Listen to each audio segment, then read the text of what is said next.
4박 5일 동안 이어진다고 하는데요. 청취자 여러분께서는 이런 상황 어떻게 보십니까?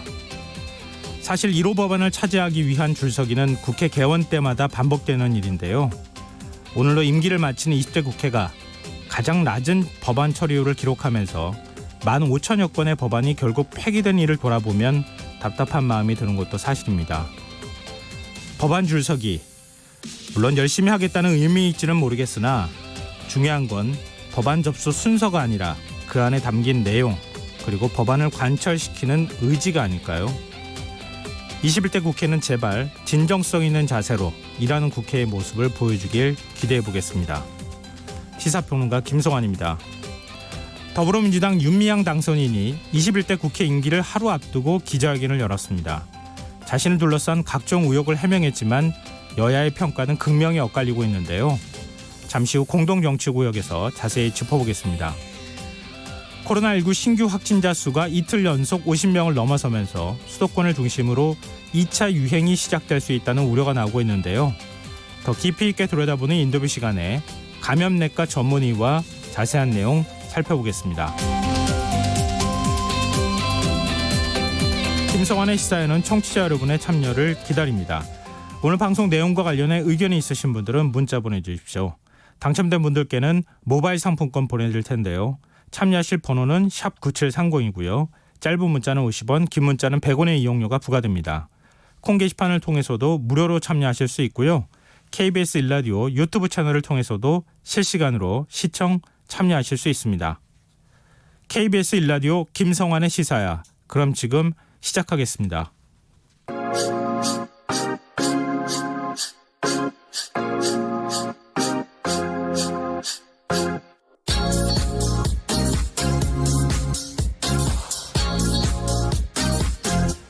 KBS 일라디오 김성환의 시사야.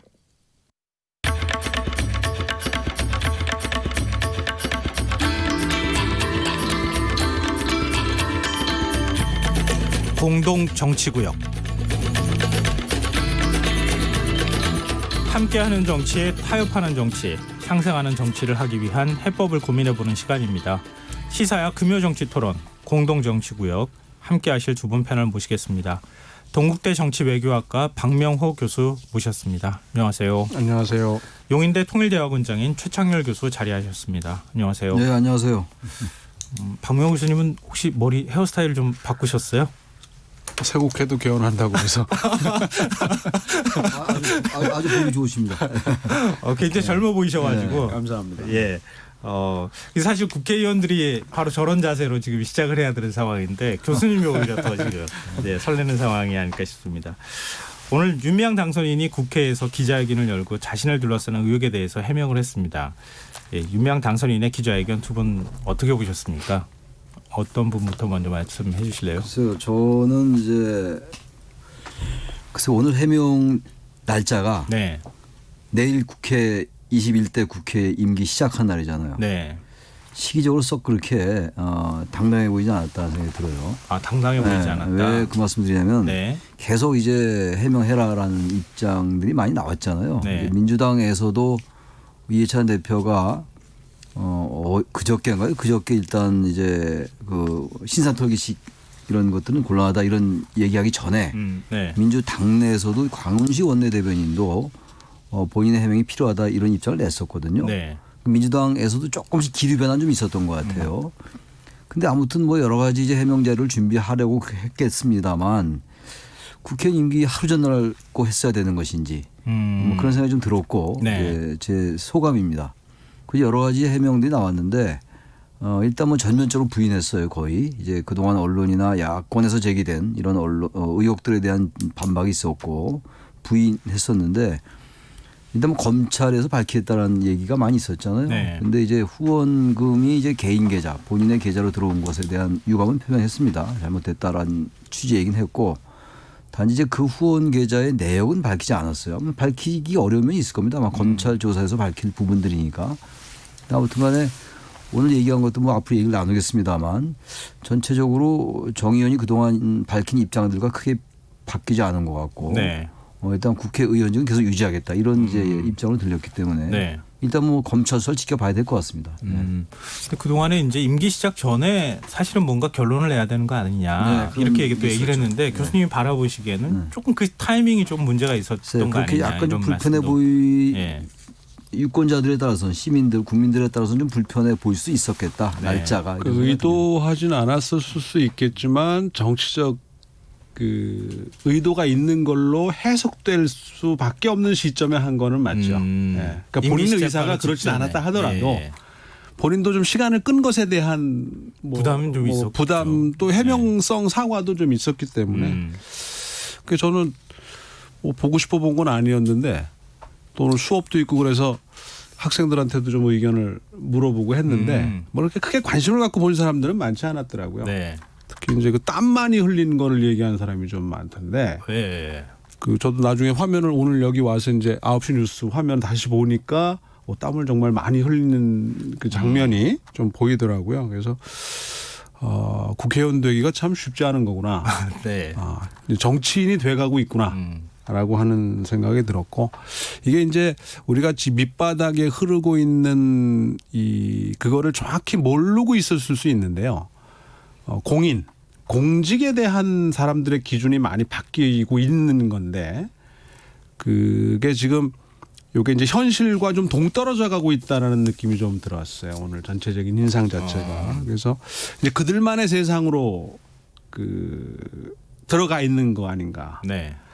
그래서 뭐 이제 다음 주쯤 되면 아마 오늘 회견의 영향이 여론에 어떻게 반영되는지가 이제 아마 대통령 지지율로 들어갈 거고 정당 지지율로 또 윤미향 해명에 대한 어떤 평가 의견으로 나올 텐데 글쎄요 지금 봐서는 여론을 좀 더 악화시킬 가능성이 높지 않겠는가.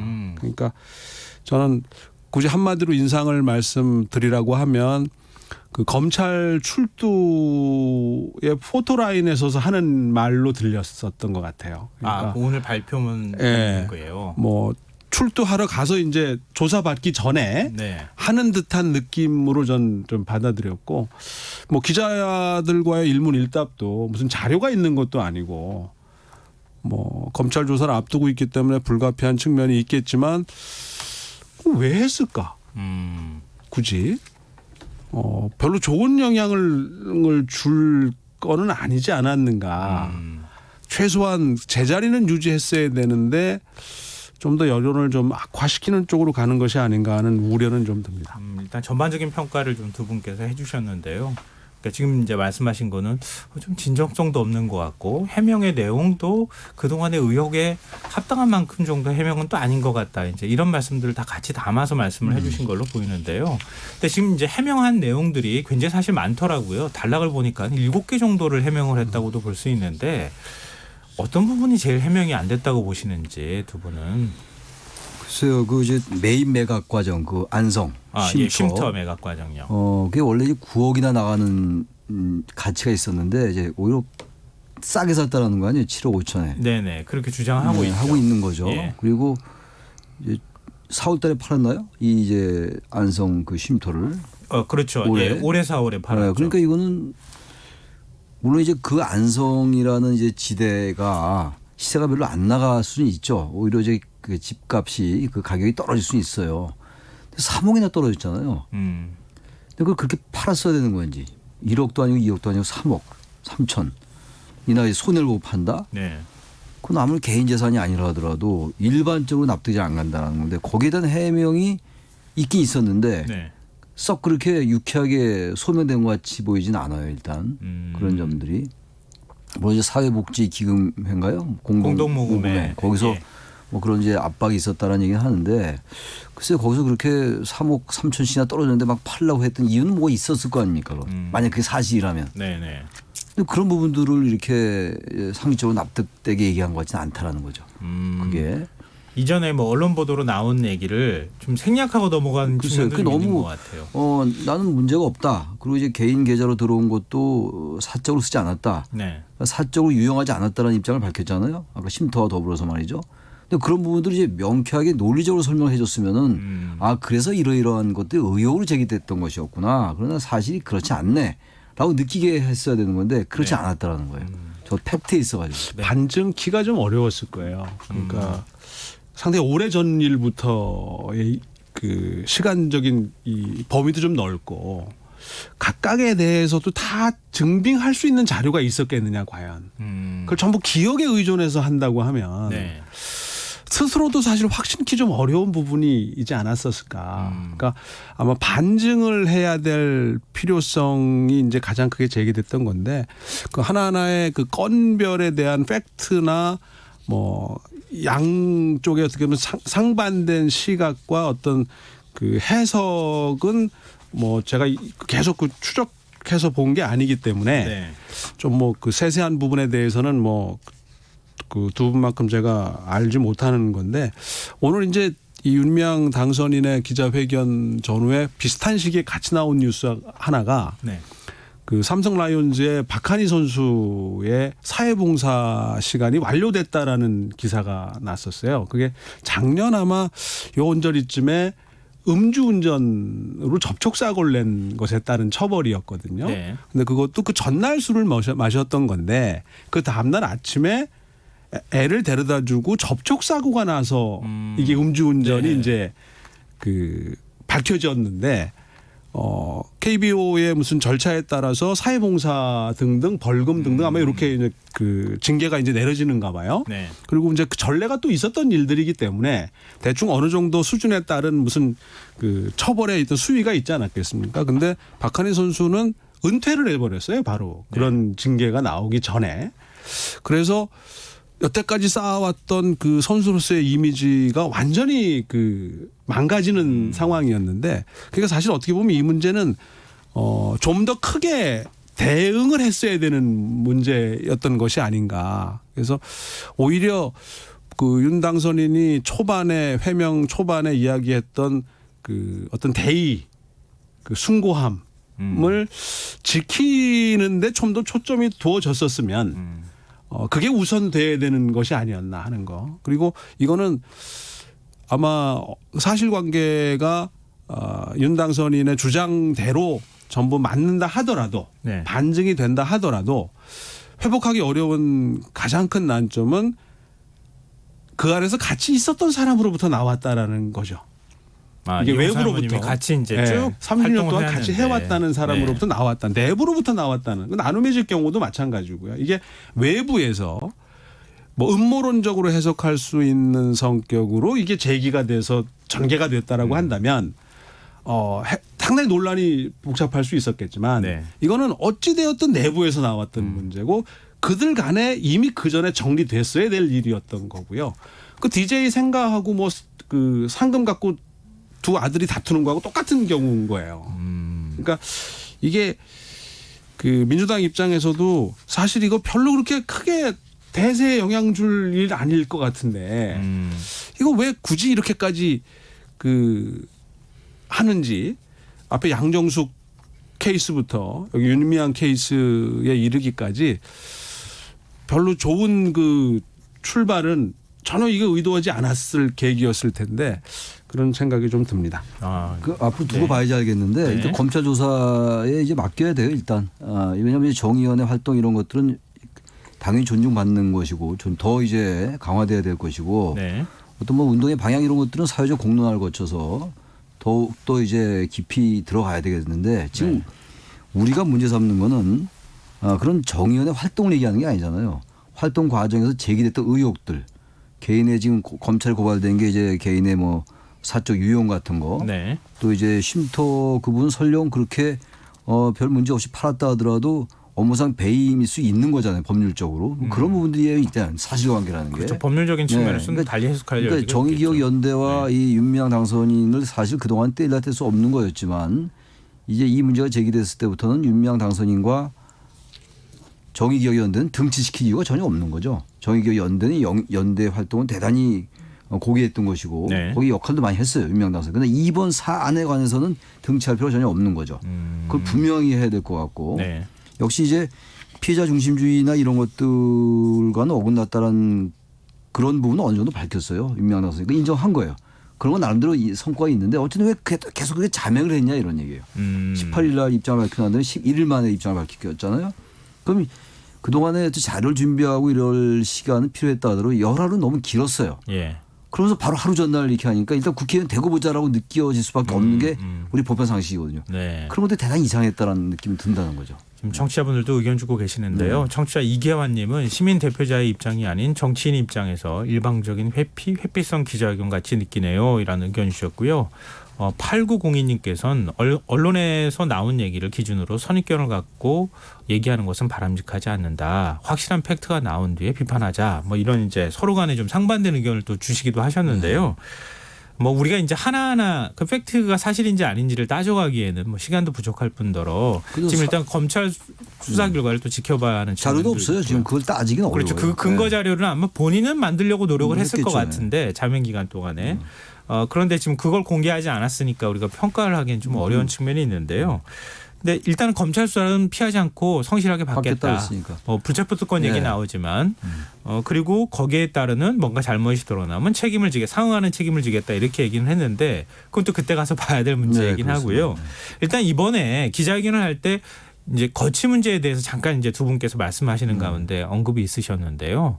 그러니까 지금까지 나온 의혹만으로도 자진 사퇴하는 쪽이 바람직했다 아니다. 의견이 좀 엇갈리실지 어쩔지 모르겠지만 글쎄요. 저는 최근에 그 어떤 여론조사 기관의 그 조사가 네. 국민들 70% 이상이 사퇴 쪽으로 기운 것 같아요. 그러니까 지금 계속 강조합니다만 이 사실관계가 어떻게 될지 단정할 수는 전혀 없어요. 네. 근데 몇 가지들은 대단히 잘못된 것들이 있잖아요. 일단 국세청 공시가 기부금 이런 것들이 누락된 거라든지 네, 회계부실 문제. 회계부실 문제. 인정을 했죠. 정의연 그런데 그건 인정했는데 네. 사실 그거는 보기에 따라서 정말 공적인 문제였잖아요. 네. 근데 그걸 공적으로 처리하지 않았어요. 그러니까 이건 무슨 뭐 본인이 설령 인정했다 하더라도 꼭 범죄의 문제가 아니라 하더라도 이 정의기억연대는 다른 어떤 활동보다도 더욱더 도덕적이고 정의로워야 돼요. 정당성을 담보해야 되는 것이고. 근데 그런 것들을 모를 리가 없을 텐데. 운동을 그동안 오랫동안 했지 않습니까? 정의기억연대 이 윤미향 당선인이. 근데 그런 부분들에 대해서 제기된 의혹들은 그 자체로 좀 사퇴할 수 있는 사안들이라고 좀 봐요, 사실은. 그 네. 법률적인 문제가 아니라 하더라도. 근데 지금 윤미향 당선인은 법률적인 영역으로 돌린 거죠. 네. 그렇지만 국민들은 아까 우리 박 교수님 말씀처럼 더 높은 수준의 공적 수준을 요구하고 있는 거거든요. 네. 제기된 게 사실로 들어간 게 몇 개 있단 말이죠. 네. 그 자체로도 과연 대한민국에 적어도 그 사안 때문에 국회의원이 된 거거든요. 이분은. 다른 게 아니잖아요. 그 네. 활동 때문에 국회의원이 된 분인데 과연 그럼 맞는 것인지라는 것들을 국민들이 요구하고 있는 것이고 거기다 해명을 요구했는데 오늘 나온 해명은 거기에 그 수준에 비춰볼 때는 좀 대단히 미흡했다. 네. 그렇게 얘기하지 않을 수가 없다는 거죠. 박문호 교수님께서는 어떻게 보십니까? 타이밍을 많이 놓쳤죠. 이제는 그렇죠. 타이밍 좀 너무 늦었다는 지적도 오늘 계속 사퇴한다고 있었죠, 얘기해도 욕은 욕대로 먹고 검찰 조사는 검찰 조사대로 받고 좋은 게 별로 없는 거죠. 그러니까 했었으면 사실 초반에 네. 나왔을 때 이게 사퇴할 사안인가라고 사람들이 의아해할 때 사퇴를 바로 했었으면은 그렇게 크게 오래 끌지 않았을 수 있었을 텐데 지금은 사퇴하고 싶어도 하기가 어려워졌어요. 그 본인도 이미 사퇴 초반에 사퇴는 없다고 단언을 해놨기 때문에 네. 그건 이제 박지원 전 의원 얘기대로 이 개인적인 대응을 하는 과정에서 스텝이 꼬인 거죠. 그러니까 아마 이렇게까지 문제가 확대될 거라고 본인이 이제 생각지 못했던 거 아닌가 싶은데 그런 면에서 보면 좀 이제는 끝에 가서 어떤 결과가 나오더라도 어떤 대응을 하더라도 그 진정성이나 그 의도에 상응하는 이 평가를 받기는 좀 어려워지지 않았나 싶습니다. 그럼 마지막으로 이것만 좀 여쭤보고 다음 주제로 좀 넘어갔으면 좋겠는데요. 민주당은 그러면은 왜 사실 확인이 먼저 우선되어야 한다 이런 입장을 취했을까? 이게 시민사회하고의 어떤 관계라든가 이런 것들을 의식한 것인지 민주당의 생각은 과연 무엇인 것인지 그리고 이게 21대 국회 시작부터 이게 이제 일종의 악재처럼 터졌단 말이에요. 이게 21대 국회 시작하는 데 있어서 지금 그러지 않아도 미래통합당은 뭐 속 시원한 해명이 안 됐다 이렇게 설명하고 있는데 이 영향을 어느 정도 미칠 수 있을 것으로 보이는지 그 부분에 대한 두 분의 의견 좀 민주당이 앞으로 어떻게 네. 대응하냐에 따라 달라질 것 같아요. 이거 계속 검찰 수사 지켜보겠다라는 이제 입장을 오늘도 이제 견지했는데, 네. 근데 그렇게만 계속 대응을 일관한다면 비판이 많이 제기될 수 있을 것 같아요. 정치 집단이잖아요, 민주당은. 네. 이걸 오로지 법률적인 사법적 영역으로만 볼 수가 없는 거 아닙니까? 도덕적인 문제가 제기된 것만은 분명하잖아요. 네. 근데 그러한 부분, 그러한 어떤 문제가 있는 것에 비춰볼 때 민주당의 태도는 너무 지나치게 소극적이다. 그래서 지금 몇 명의 의원들은 얘기를 했어요. 김혜영 의원, 박범계 의원, 이석현 의원, 박용진 의원. 네. 이런 사람들은 어쨌든 이대로 안 된다. 사퇴 내지는 당이 진상조사 나서야 된다는 입장을 얘기를 했거든요. 네. 이해찬 대표가 이제 그것을 막은 거죠. 사실 어떤 면에서 볼 때.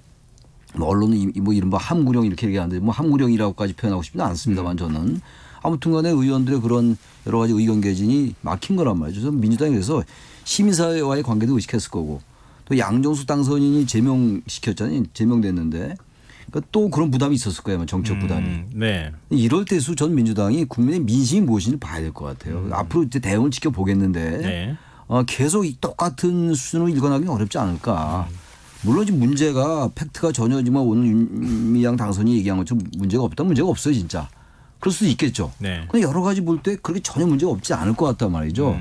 정치하는 집단으로서의 대응 태도는 대단히 소극적이었다. 이런 이렇게 생각합니다. 네. 그러니까 민주당이나 여권도 좀 안타까울 수 있어요. 이게 과연 그럴 정도냐 것이냐에 대한 논란도 있을 수 있고 얼마든지 반증 또는 뭐 항변할 수 있는 거리가 있을 수 있겠지만 이게 지극히 한국적인 현상일 수도 있겠지만 좀 더 높은 도덕적 기준을 자꾸 요구하게 되는 게 국민적 의견이기 때문에 네. 맞춰야죠 뭐. 이게 이제 권력을 가진 그 대가입니다. 어쩔 수 없어요. 그런데 그런 면에서 보면 민주당도 실기했잖아요. 지금 와서 입장을 바꿀 수도 없어요 이제. 그것도 이미 늦었단 말이에요. 그러니까 네. 이제는 보호하는 그 모드로 갈 수밖에 없는데 검찰 수사하고 재판하고 시간이 꽤 걸릴 일이고 네, 그 그렇겠죠. 오늘 본인이 해명한 건별로 사실관계를 다투는 거에서도 상당한 논란이 이어질 거고 명확하게 결론을 내기가 어려울 수도 있을 겁니다. 그러니까 전 쟁점은 과연 그들의 대의에 비춰봤을 때 이게 받아들일 수 있는 수준에 만한 것이냐에 대한 논란인 거. 그걸 우리가 어느 정도까지 용인해 줄 수 있겠느냐는 부분인데 그걸 뭐 액수로 칠 겁니까? 뭐 건수로 칠 겁니까? 그렇죠. 어떻게 할 거예요? 그러니까 네. 이거는 아주 명확한 이 구분선이 생기기 대단히 어려운 이슈입니다. 그러니까 이거는 법률 문제로 지금 넘어갔는데 정치 문제였거든요. 출발 자체는. 네. 그러니까 거기서 끝냈어야 되는 거는데 민주당은 그 타이밍도 이미 놓쳤고 이미 스타일 좀 구겼죠. 이게 뭐 두 분 의견의 공통점이 초기에 빨리 대응해서 이 문제를 제대로 좀 처리했으면 되는데 이미 실기했다. 실기하고 난 다음에 민주당도 다시 태도를 바꾸기가 굉장히 어려운 상황이 돼버렸다. 이런 말씀이신데요. 결국 이제 실체는 검찰 수사를 통해서 밝혀질 수밖에 없게 수밖에 됐죠. 없는 것인데 어찌 보면 또 우리 사회의 신뢰의 위기 아니겠습니까? 네. 검찰 수사는 또 어디까지 믿을 것인가 이렇게 또 나오기 시작하면 또 재판도 해야 굉장히 되잖아요. 굉장히 오래 이 사안이 가지 않을까. 그래서 정치적인 생각이 이제 부분들 너무 간과한 면이 있다. 음. 정의당이 이번엔 뭐 이른바 데스노트 비슷한 얘기를 했는데 네, 의외로 정의당의 그 발언이 주목을 못 받더라고요. 네. 정의당이 상당히 신뢰를 좀 잃은 건 아닌지 이런 뭐 다른 얘기입니다만 그런 생각도 들더라고요. 정의당도 타이밍을 놓친 거예요. 그러니까 이게 참 기자회견을 해서 시각에 따라서는 이 정도면 해명이 됐다라고 하는 시각도 있고 뭐 정치적 관점에서 바라보면 이게 시각을 좀 이게 이번에 해명이 충분히 됐다고 보기 어렵다. 여러 가지 이제 평가는 있을 수 있을 것 네. 같습니다. 청취자분들도 지금 평가는 의견들도 올려주고 계시는데요.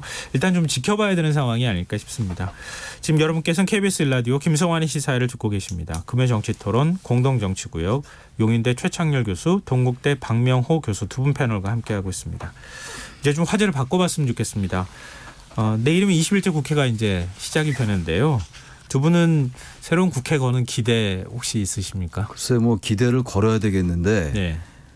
우리 국회가 그동안 보여왔던 여러 가지 이제 경험치로 밀어볼 때 네. 큰 기대를 할 수 있을 거라는 생각이 들고 지금까지 얘기 나왔던 바로 이 부분 이 이슈가 아마 국회 초벽두부터 여야가 날카롭게 대립할 수 있어요. 국정조사 문제가 걸려 있는 것이기 때문에 국정조사 하자고 지금 야당은 얘기하고 있는 거잖아요. 네.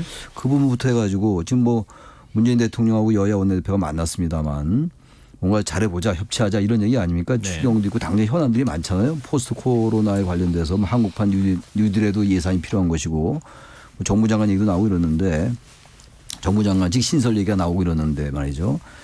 근데 뭔가 지금 그래도 낙관까지는 아니더라도 희망을 볼 수 있는 거는 통합당이 뭔가 변하지 않을까란 지금 정치가 계속 이렇게 대립과 갈등으로 한 이유는 여야 다 모두에게 문제가 있습니다만 보다 더 문제는 통합당 그리고 그전에 자유한국당 이러한 계열의 정당들이 지나치게 좌파 프레임으로 여권을 공격해 왔거든요.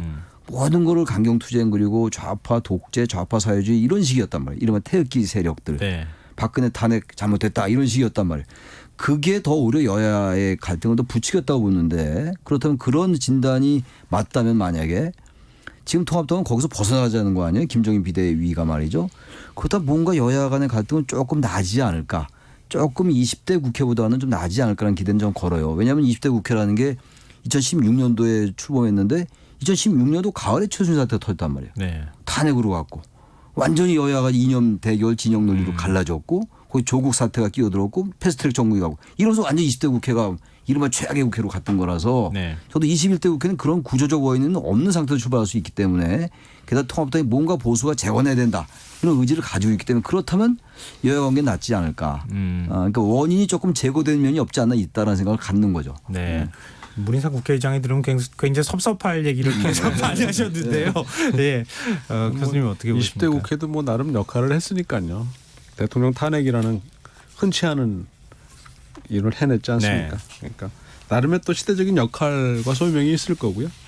20대 국회 초반부터 뭐 이 윤미향 사례가 좀 논란이 될 수는 있겠지만 뭐 이건 이미 정치적으로는 정리가 끝난 사안이기 때문에 뭐 굳이 이걸 가지고 국정조사를 한다는 것도 좀 국정조사 꺼리냐라고 하는 데 대한 논란도 있고 네. 소모적이지 않겠나.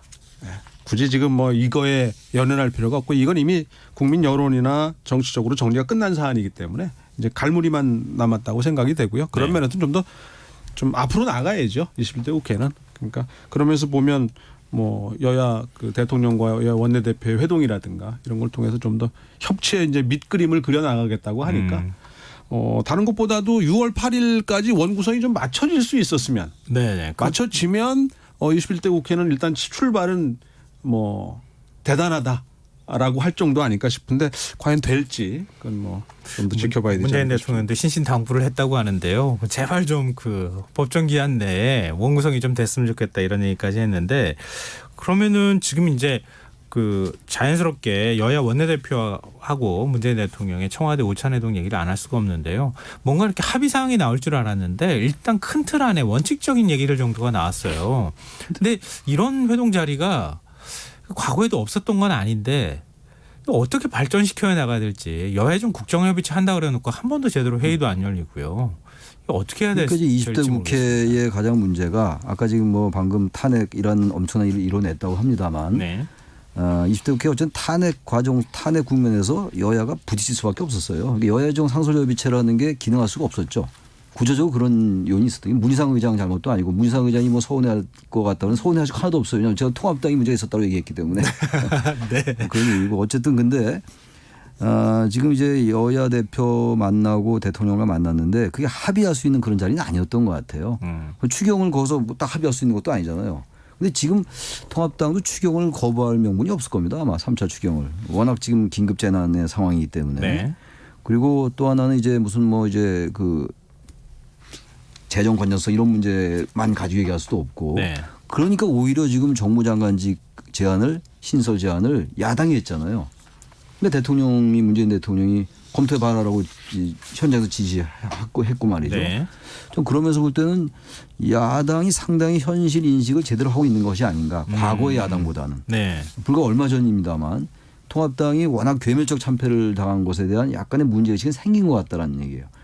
이제 그런 것들로 인해서 여야 대표와 대통령이 만났기 때문에 꼭 합의가 정확하게 뭐가 있지 않았다 하더라도 지금 당장 무슨 엄청난 현안이 등장은 아니잖아요. 지금. 새롭게 출범하는 거란 말이죠. 네. 그래서 나름 의미가 있었다. 대통령과 여야 대표가 만나고 여야정 협의체가 있었지만 가동이 안 됐지만 저는 그런 가동을 또 언급을 했잖아요. 문재인 대통령께서. 네.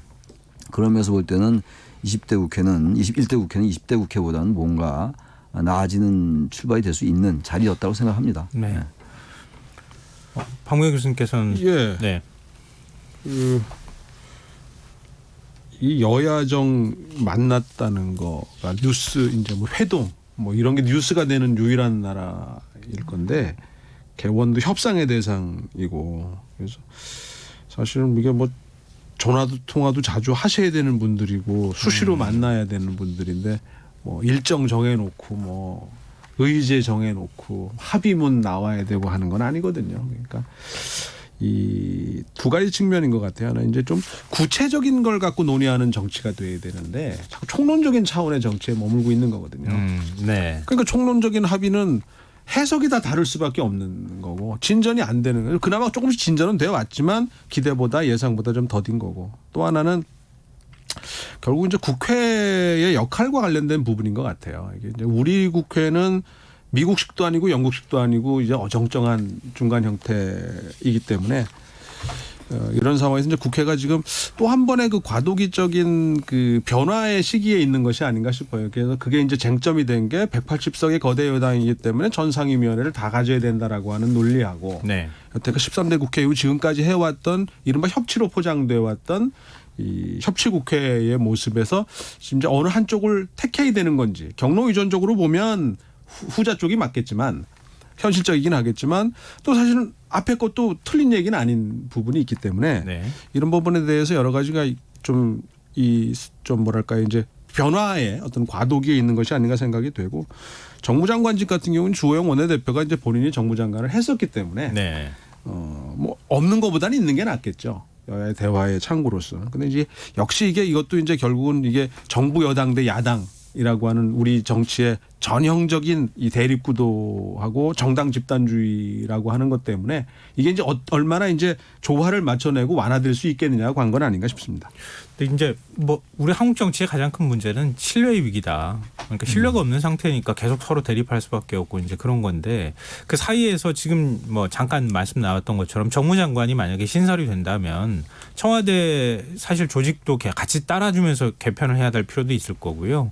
근데 이번에 이제 원칙적으로 서로 협치라든가 좀 서로 이번에는 좀 생산적으로 뭔가 정치를 해보겠다고 하는 게 합의가 된다고 하면 정무장관이 물밑에서 세부적인 내용은 좀 조율해 나가는 역할을 한다고 하면은 어느 정도 좀 긍정적인 효과를 발휘할 수 있는 측면이 있지 않겠는가. 그리고 정무수석이 이제 그런 역할을 해야 되는 건데 네. 정무수석은 어쨌든 대통령 비서잖아요, 기본적으로. 네. 그래서 국회의원들이 물론 정무수석도 국회의원 출신들이 하고 있지만 현역이 하고 있었잖아요. 강기정도 네. 하고 있었는데 그렇다 하더라도 대통령 정무수석이라는 자리라서 야당 의원들이 만나기 좀 부담스러울 거예요. 근데 정무장관 좀 다른 면이 있죠. 사실 어떻게 보면 정무장관이 됐건 정무수석이 됐건 역할을 하면 돼요. 근데 그게 잘 안 됐기 때문에 뭐 제도가 있다고 되는 건 아니라 하더라도 제도적으로 뭔가 계속 보완하려는 그 시도는 전 나쁘지 않은 것 같아요. 네. 특임장관을 주호영 의원도 했었고 또 MB 정권 때 이재호 의원이 또 전 의원이 그렇죠. 특임장관 했었잖아요. 네. 과거에 서청원 의원이 또 정무장관이고 김덕영 의원 다 전직 의원들입니다만 그분들이 많이 했어요. 그렇다고 해서 이 정치가 나아지지는 않지만 뭔가를 해보려 한 노력은 저는 의미가 있다고 보고 주호영 의원이 본인이 특임장관을 했기 때문에 특임장관이 정무장관 역할이거든요. 뭔가 이게 그런 장관직이 하나 있으면 뭔가 여야 관계가 좀 나아질 거라는 그런 생각은 갖고 있는 것 같아요. 그래서 여야 중에서 특히 여당 의원은 현역 의원이 만약에 한다면 야당 의원들이 현역 의원인 정무장관을 만나는 게 좀 부담이 덜할 거예요 아마. 네. 그럼 그렇다면 이건 정무장관이 무슨 뭐 옥상호 아니냐 정무수석과도 겹치는 거 아니냐 이런 비판도 좀 있는 것 같은데 그런 비판은 그대로 있는 것이고 네. 정무장관 역할만 잘한다면 전 나쁘지 않은 것 같다. 좀 그래서 아마 문재인 대통령도 지시를 한 거고 주호영 의원도 제안한 것이 아니냐 이런 생각이 듭니다. 두 분 다 그 부분에 대해서는 의견이 일치되는 건가요? 네, 뭐 만들어서 나쁠 일은 없을 것 같은데 뭐 또 정무장관을 새로 임명한다 그러면 현직 국회의원이거나 아니면 전직 국회의원일 그렇죠. 거라고요. 예. 그러면은 아무래도 여의도 정치권과 여야를 아우르거나 넘나드는 인사일 가능성이 높기 때문에 어쨌든 대화의 창구가 이제 그 넓어진다는 의미에서는 다양화된다는 측면에서는 뭐 나쁜 건 없다고 생각합니다. 근데 정무장관, 특임장관이 만들어졌다 없어졌다 그렇게 해서 반복해와가지고 계속 뭐 이제 폐지됐다가 다시 생겼다 이런. 정권마다 달랐죠. 네. 과거도 무임서 장관이 바로 이 정무장관 예, 자리 맞습니다. 비슷한 예. 거예요. 그래서 굉장히 좀 위치가 애매한 애매한 그런 거죠. 네. 장관이기도 해서 하려면 많은 걸 할 수 있고 안 하려고 들면 아무것도 안 할 수 있는.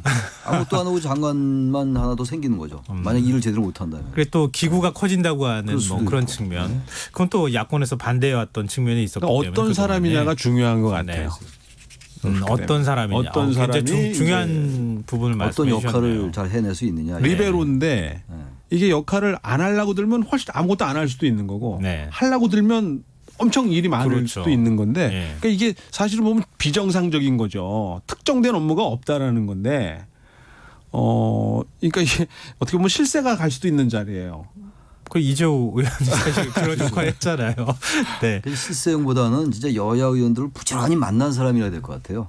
막걸리도 좀 먹고 네, 그래도 아무 설득도 때나 좀 번개도 하고. 좀 하고. 네. 그래서 일단 가까워져야 돼요. 가까워져야지 예민한 문제에 대한 그 허심탄회한 얘기가 나오는 것이지 딱 업무적인 얘기만 해도 얘기가 풀립니까? 이명하게 똑같거든요. 네. 우리식의 인간관계잖아요. 네. 그러니까 비즈니스 지향적인 게 아니기 때문에 비즈니스로 만났다 하더라도 일단 인간적인 신뢰와 친근감이 전제가 돼야 비즈니스도 되는 거기 때문에 이 세계는 더 심하겠죠. 지금 청와대 움직임을 보니까 대략 뭐라고 할까요? 좀 만드는 쪽으로 자꾸 가고 있는 그럴 것 것 같습니다. 같으니까요. 네. 좀 상황을 좀 지켜보면 어떨까 싶습니다. 지금 마지막으로 김종인 비대위원장 말씀을 좀 했으면 좋겠는데요. 일단 6월 1일부터 공식적으로 비대위가 출범을 하고 근데 출범하기 전에 진보 보수라는 말 쓰지 말자. 뭐 당선인들 모인 자리에서 중도라고 하지 말자. 자유우파를 강조하지 말아라. 뭐 이런 식의 발언도 하고 앞으로 놀라지 말라. 뭐 이런 식의 얘기도 사실 했거든요. 어떤 움직임을 보일지 두 분이 말씀을 좀 해주셨으면 전 좋겠습니다. 놀랄 일들을 많이 할 것 같아요. 또 그래야 네. 되고. 네. 지금 보수 진보 얘기하지 말라는 얘기 안 할 수가 없죠. 분명히 이념 스펙트럼이라는 건 있는 거기 때문에 단지 지금 김종인 위원장이 그렇게 얘기한 이유는 보수 진보 보수에 너무 갇혀 있다라는 것을 경계하는 것 같아요. 그러니까 더 솔직하게 얘기하면 조금 더 심하게 얘기하면 과거의 유신 시대의 그런 잔재 같은 것들을 갖지 말라는 얘기를 하고 싶은 것은 아닌지 네. 냉전주의, 반공주의, 제가 아까 말씀드린 좌파 프레임 이런 것들에서 벗어나라는 얘기를 이렇게 애들로 얘기한 것 같아요. 네. 그래서 뭔가 우리가 더 진보적으로 가자. 제3의 길을 넘는. 제3의 길이라는 게 사회민주주의도 아니고 신자유주의도 아니고 뭔가 있는 거 아닙니까? 네. 근데 그렇게 가자는 얘기거든요. 그럼 거기에는 그야말로 중도 보수 진보가 필요 없죠. 국민이 무엇을 원하는 것인지 민생이 무엇인지 이게 중요한 거고 거기에 따른 정책의 차이 때문에 편의적으로 진보 보수로 분류하는 것일 뿐인 거잖아요. 그 얘기를 하고 싶은 것 같아요. 그렇다면 그대로만 된다면 통합당이 좀 바뀌고 보수가 정말 새롭게 태어나고 과거에 그건 보수가 아니거든요. 수구죠. 네. 완전히. 수구 냉전 세력이란 말이죠. 현재 여전히 지금 극우 세력이라는 사람들이 이 윤미향건에 대해서도 위안부 전제를 부인하고 이게 극우고 수구거든요. 네. 이게 보수 자꾸만 이게 치환돼 왔고 그러니까 국민들이 그걸 지지할 수 없었던 거니까 그런 것들을 경계하는 것은 아닌지. 그렇다면 뭔가 통합당의 또는 보수의 미래에 대한 밝은 미래를 볼 수가 있다. 근데 그게 어떻게 당내에서 어떻게 받아들일지는 전혀 별개 문제죠. 뭐 프랑스 마크롱 대통령이 쓴 혁명이란 책인가요? 그걸 책상 위에 놓고 뭐 2번 일독했다. 뭐 이렇게 또 얘기가 되던데요. 얼마나 놀래키시려고 놀래지 말라고 사전에 경고를 하는지 예. 기대도 되고 걱정도 되는데 김종인 스타일이 기존의 그 인식의 틀과 다른 걸 내놓는 거잖아요. 네. 그러니까 뭔가 아마 그런 준비가 있지 않은가. 그러니까 지금까지의 생각과 어떤 그 관념으로는 받아들일 수 없는 사실 근데 전혀 새로운 건 아닐 텐데 그런 걸 새롭게 포장해낼 수 있다라고 하는 측면에서는 상당히 긍정적이라고 보여지는데 문제는 이제 이 개인에 의한 또는 비대위에 의한 이런 계기의 변화들이 네. 이제 제도화가 돼야 되거든요. 이제 이게 우리 정치의 질을 높이는 건데 이거 보수도 진보 뭐 어느 쪽이든 상관없이 이게 이제 제도화돼서 사람이 아니라 사람이 색깔을 바꿀 수는 있지만 그 흐름 자체는 시스템에 의해서 돌아갈 수 있도록 하는 그런 기회의 어떤 마지막 그 기회랄까요? 어떤 이 계기에 있는 것이 아닌가 생각이 되고요. 월요일부터니까 네. 뭐 현충원 참배 이후부터 시리즈로 놀래키시려고 지금 그러시는 거 아닌가. 아무래도 첫 출발을 하는 데 있어서 강한 임팩트를 이렇게 팍 기본소득 던져주는 같은 게 거 얘기할 필요할 가능성이 테니까요. 있어요. 기본소득 같은 거 예를 들어서. 그건 그건 뭐 사실 굉장히 보수 쪽에서는 거부할 수 있는 의제이기 때문에 네. 예를 든다면 네. 그런 것들이라든지 과거 박근혜 탄핵 잘한 거다라든지 그럼 이거 놀랄 수 있는 거죠. 네. 다 아는 거지만 박 교수님 말씀 다 아는 것들이에요. 아는 거지만 야 통합당이 이런 얘기를 하네? 그건 놀라는 거죠 일단. 김종인식 어떤 정치를 보여줄지 다음 주 월요일부터 좀 기대를 해보면 어떨까 싶습니다. 오늘은 공동정치구역 여기서 좀 마감을 해야 될 것 같습니다. 지금까지 동국대 정치외교학과 박명호 교수, 용인대 통일대학원장인 최창렬 교수 두 분과 함께했습니다. 오늘 좋은 말씀 고맙습니다. 네, 감사합니다. 고맙습니다. 네.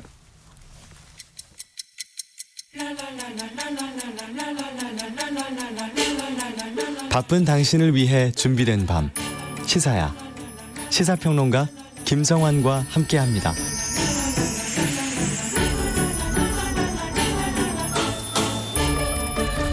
경기도 부천의 쿠팡 물류센터 집단 감염의 영향으로 코로나19 신규 확진자 수가 이틀 연속 50명을 넘어섰습니다.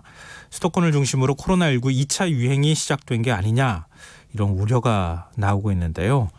오늘 이슈와 인물을 더 깊이 들여다보는 인터뷰 시간에서는 최원석 고려대 안산병원 감염내과 교수와 이 문제에 대해서 얘기 나눠보도록 하겠습니다. 최 교수님 안녕하십니까? 네, 안녕하세요. 네. 지금 아마 수도권에 계시는 분들, 저도 오늘 부천에 갔는데 부천 쪽에서 지금 집단 감염이 좀 확산되고 있다 이런 우려가 있지 않습니까? 근데 가서 보니까 마스크도 이전보다 제가 볼 때는 훨씬 더 많이 착용하고 계시고 확실히 좀 긴장감이 커진 거 아닌가 싶은데요. 교수님께서는 현재 상황이 어느 정도 심각하다라고 판단하십니까?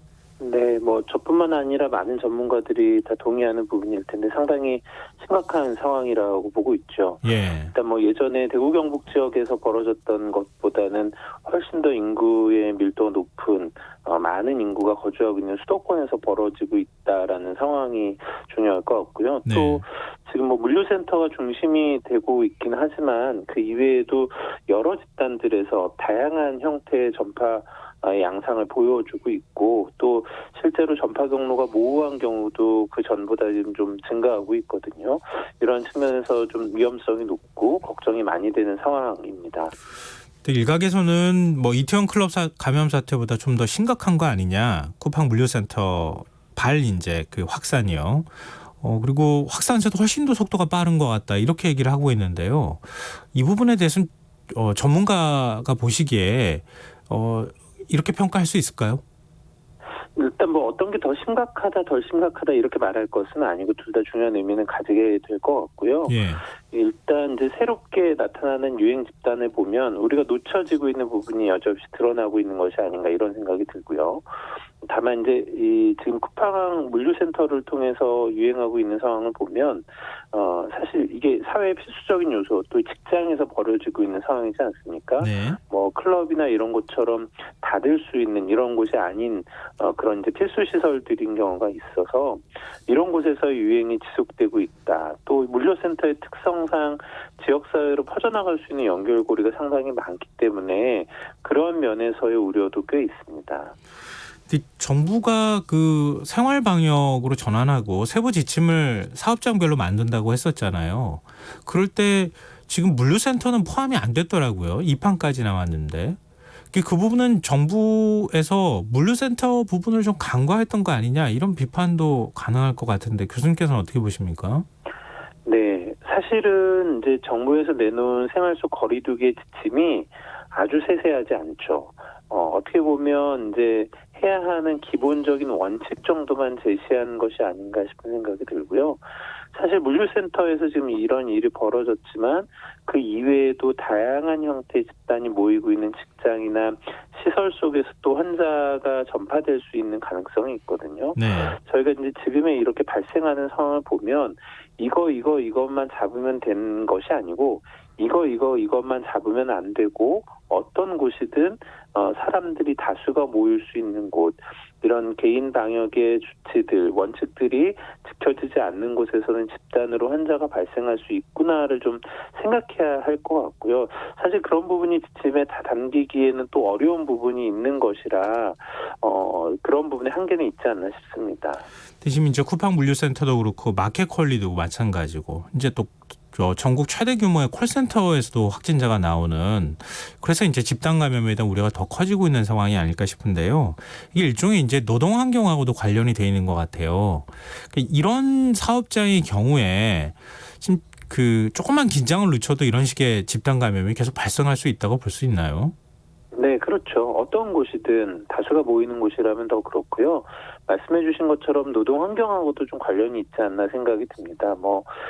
근무하시는 분들이 정기적으로 계속 계시는 분들이라면 반복된 교육이나 개인 보호구의 지원이나 이런 게 더 잘 되었을 수도 있는데 단기직으로 근무하시는 분들의 경우에는 실제로 충분한 교육이나 개인보호구의 지원이나 이런 게 어려웠을 수도 있거든요. 실제로 근무하셨던 분들이 개인적으로 사용해야 하는 그런 물건들을 공유해서 썼다는 이야기도 이미 전해지고 있고요. 저희가 지금 코로나19의 유행 상황을 보면 우리 사회의 취약한 측면들을 이 바이러스가 계속 드러내고 있다라는 생각도 좀 듭니다. 근데 지금 이제 쿠팡 물류센터의 경우에는 방역 당국이 검사를 해보니까 일부 사무용품에서 양성 반응이 또 나왔다고 해요. 지금 택배를 통한 전파 가능성은 희박하다 이렇게 방역 당국이 밝히고 있지만 소비자들은 좀 불안할 수밖에 없거든요.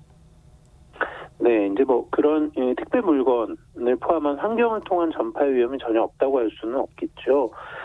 다만 이제 가능성의 측면에서 매우 높으냐 그건 아닐 거라고 봅니다. 왜냐하면 일단 이제 물건을 전달하는 단계에 시간이 걸리기 때문에 그 가운데 생존력을 가진 바이러스가 상당히 없어졌을 가능성이 한 가지는 있고요. 네.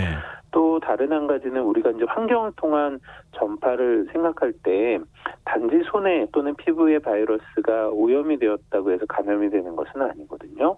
손은 매개체 역할을 해주는 것이고 그 손으로 바이러스를 나의 점막, 눈이나 코나 입에 있는 점막에 접종시키면서 감염이 이루어지는 것이라서 그런 물건을 만진다고 하더라도 적절한 손위생이 되거나 또는 손으로 얼굴을 만지는 행동을 하지 않으면 전파가 실제로는 벌어지지 않을 수 있습니다. 그래서 그런 측면에서 차단도 가능하기 때문에 네. 너무 걱정을 가지시는 것보다는 이 기회에 손위생을 다시 한 번 더 신경 쓰시는 것이 더 좋은 방법이 될 것 같습니다. 개인위생에